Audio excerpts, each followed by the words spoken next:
Hi, everyone. Welcome to day one of the Right Audience, More Sales free 5-day challenge. I am so excited that you have made a decision to bring in clients and more sales with ease. And your audience drives almost everything in your business. Drives your offerings, your networking strategy, definitely your marketing strategy. And, success doesn't come just from having a product or a service that performs a function. Success comes from having a product or a service that actually changes someone else's life. So the first step to making more sales is to get clear on whose life it is that you're changing. Whose life are you improving? This step is crucial if people are going to find and know that they need what you have, right? That they need the solutions that you provide and purchase them. So if I asked you, who do you serve? Would you be able to tell me? Like, could you tell me with specificity? Could you tell me with clarity? Or would it sound something like, oh, I work with women, or I help people, or I work with parents, right? The big one is usually people. I help people who, but they're all kind of doing the same thing. I know and I understand that there's a tendency to say that you can help everybody, because truthfully, you probably can. But one thing we really can't do is network and market effectively to everybody. So there is a tendency to say I help people because, let me give an example. I help people who need bookkeeping. I help people looking for a lawyer. I help people who need a dentist. I help people who need their teeth cleaned, right? And I mean, after all, and I get it, I get why you're doing it, you want to keep your options open. And that's because you'd like to have as many clients filter in as possible. And you really don't want to lose out on a potential sale. So I get it. I was there. Trust me, when I first started my business, I was definitely there. So when I left the law to become a dating coach, I announced to the world that I was going to help all singles. I was going to help all singles find love, all of them. And it was true in that I could technically work with all kinds of singles. I could work with all singles, men, women, never married, divorced, widowed. But like I said, what I could not do was effectively market to and network with everybody. Marketing budgets are limited, right?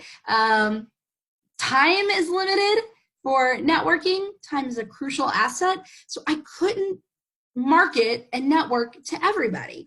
And spoiler alert, right? All singles are not the same.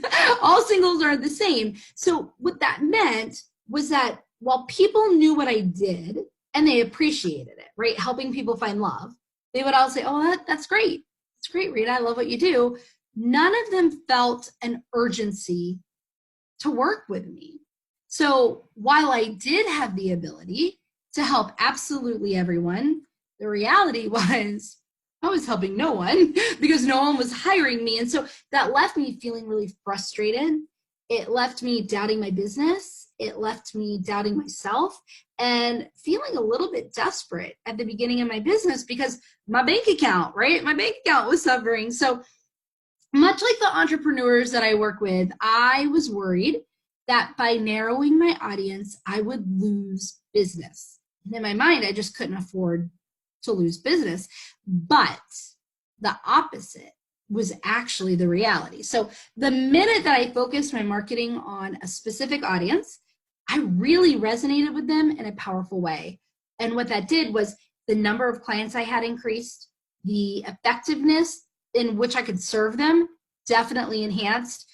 The revenue that I generated in my business shot through the roof. I mean, it doubled almost immediately.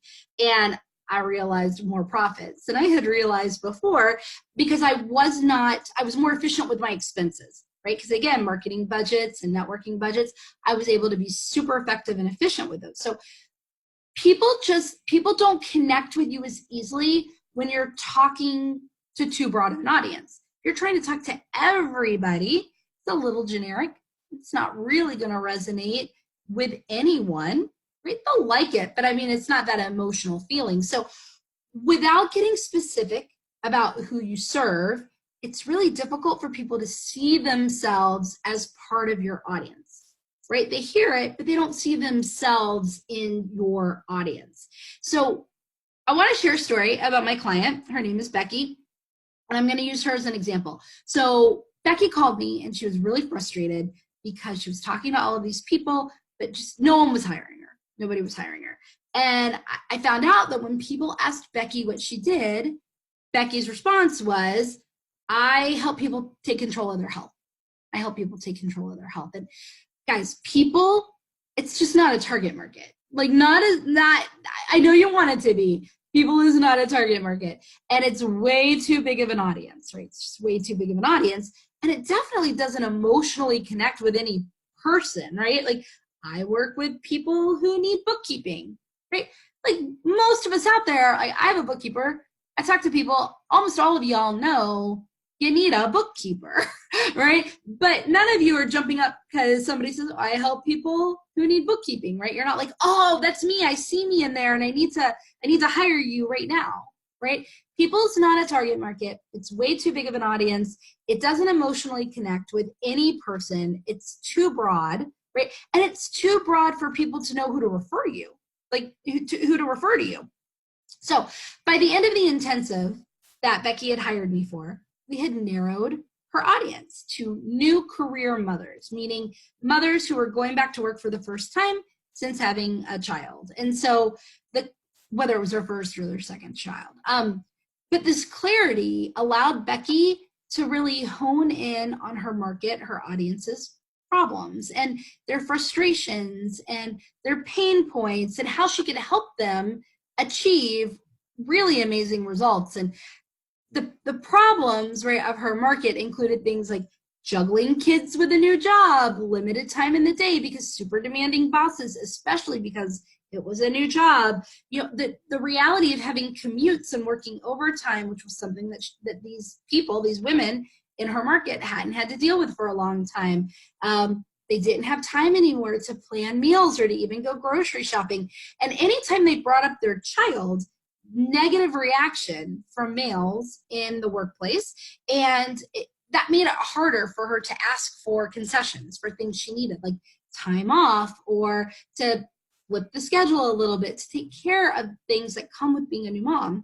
And so she also struggled with having to prove that she was the right hire because it was a new job. So what are we doing in like the first couple of days of our new job, first month, 2 months, 3 months, right? We're trying to prove that they made the right choice. And so what I want you to see is how specific those issues are. Like those issues are really specific.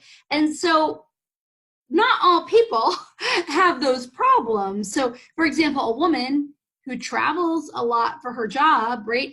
Her health issues may be eating on the go all the time, always having to eat takeout, fast food, hotel food, not able to cook, you know, her own food, never having time for consistent exercising or consistent routine or consistent place to exercise, poor sleep because she's constantly changing time zones. So both of those like sets of things are problems that are affecting their health, but do you see how the problems are different and how going narrow really helps us uncover language and stories and examples that will resonate with specific people, that will allow them to see themselves in those examples, in that language, in those stories, meaning they'll see themselves in your marketing, they'll see themselves in your videos, they'll see themselves in all of your talks. Because you see, people decide to buy with their emotions and then they justify that purchase with logic.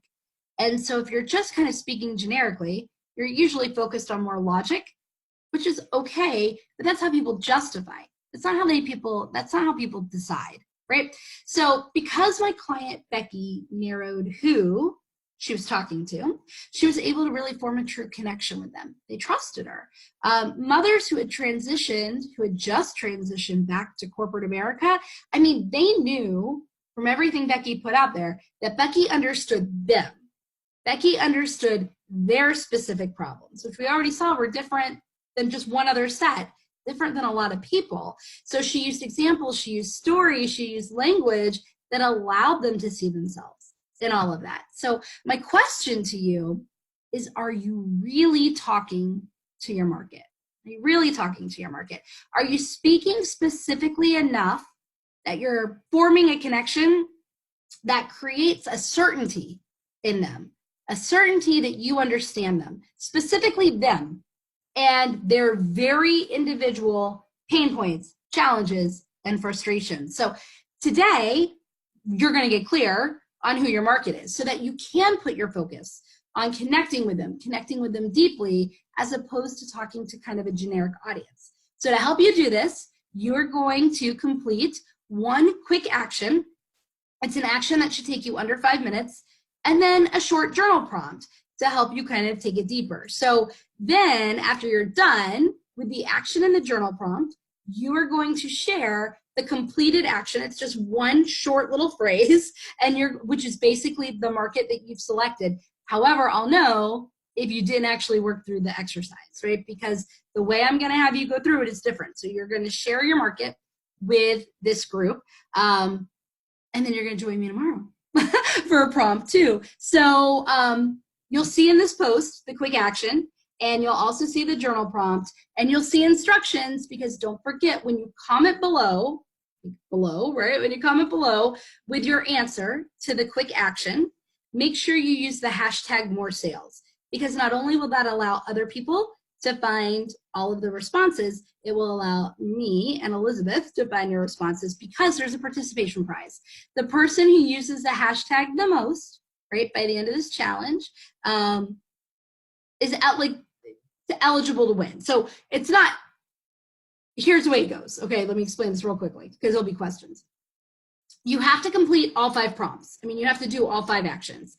You have to use the hashtag every time that you post the action in order to be eligible. And you also have to be officially registered for the challenge. So the registration link, you can find that here. You can register if you're not already. So you have to be registered. You have to use the hashtag more sales every time you share your answer to the quick action, and you have to complete all 5. And if you do that, you'll be entered to win one of my famous little Rita prizes, right? Everybody knows I love a good little Rita bundle. So that's what you'll be entered to win, okay? Just want to put that out there. So go ahead, read through the prompt, read through the quick action, and then share your answers in the comments below. And I'll be back tomorrow with your next prompt. Take care, everybody.